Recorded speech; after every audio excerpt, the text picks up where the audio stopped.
بہت سے امور زندگی وہ ہیں جس میں ہمارے دین نے باقاعدہ ہماری تربیت فرمائی ہے کہ یہ کام ایسے کرنا ہے، تو اب وہ جیسے کرنا بتایا گیا اولاد کو ویسے سکھائیں، اور سکھانے کا طریقہ یہ ہے کہ اولاد کو بتائیں بھی اور ان سے کروائیں بھی، بتائیں بھی اور کروائیں بھی۔ یہ دو چیزیں جمع ہوں گی تو پھر بچے اس کے عادی بن جائیں گے۔ اب مثال کے طور پہ اسلامی آداب میں سے ایک اہم ادب یہ ہے کھانے کے بارے میں۔ کھانا زندگی کی بنیادی ترین ضرورت ہے، اور انسان پوری زندگی ہی کھانا کھاتا ہے۔ جب تک اس کا رزق باقی ہے اس نے کھانا ہے، اس کا رزق ختم ہوگا موت آ جائے گی۔ تو اب کھانے کے جو اسلامی آداب ہیں وہ بڑی تفصیل کے ساتھ کتابوں میں لکھے ہوئے، چند ایک وہ ہیں جو آپ بچوں کو ابتدا کے اندر سکھا دیں،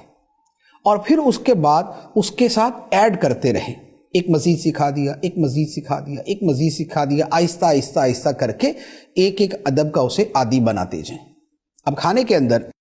وہ پہلا ادب وہ ہے کھانے سے پہلے ہاتھ دھونا۔ ہاتھ دھونا جو ہے یہ دو اعتبار سے فائدہ مند ہے۔ ایک تو اس اعتبار سے کہ اس کا طبی فائدہ ہے،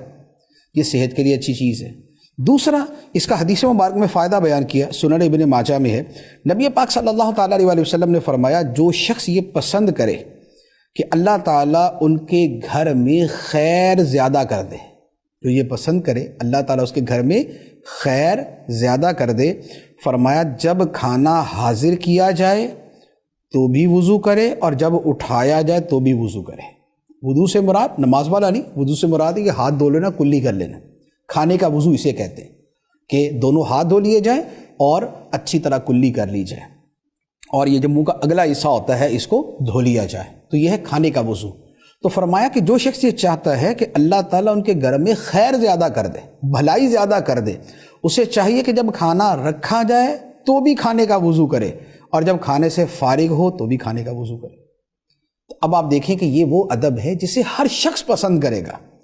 اور بالفرض کوئی کرے نہ کرے، جب سنت ہے، نبی پاک علیہ الصلوۃ والسلام کا طریقہ ہے، ہمارے دین کی تعلیم ہے تو ہم اس پہ عمل کریں گے، لیکن یہ وہ شے ہے کہ جسے ہر بندہ کہتا ہے کہ یار ماشاءاللہ یہ بندہ نفاست پسند ہے، یہ صفائی پسند ہے، اس کی طبیعت کے اندر نظافت ہے،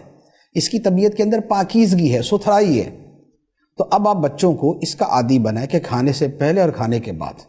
تو کھانے سے پہلے وہ جراثیم کا مسئلہ، اور کھانے کے بعد یہ کہ ہاتھ لچڑے ہوئے، اب کپڑوں کو لگ گئے، چادر کو لگ گئے، بستر کو لگ گئے، کسی چیز کو لگ گئے، وہ چیز خراب ہو گئی۔ تو کھانے سے پہلے اور بعد میں ہاتھ دھونے کی، ہاتھ دھلوانے کی عادت جو ہے یہ بچوں کی ہونی چاہیے۔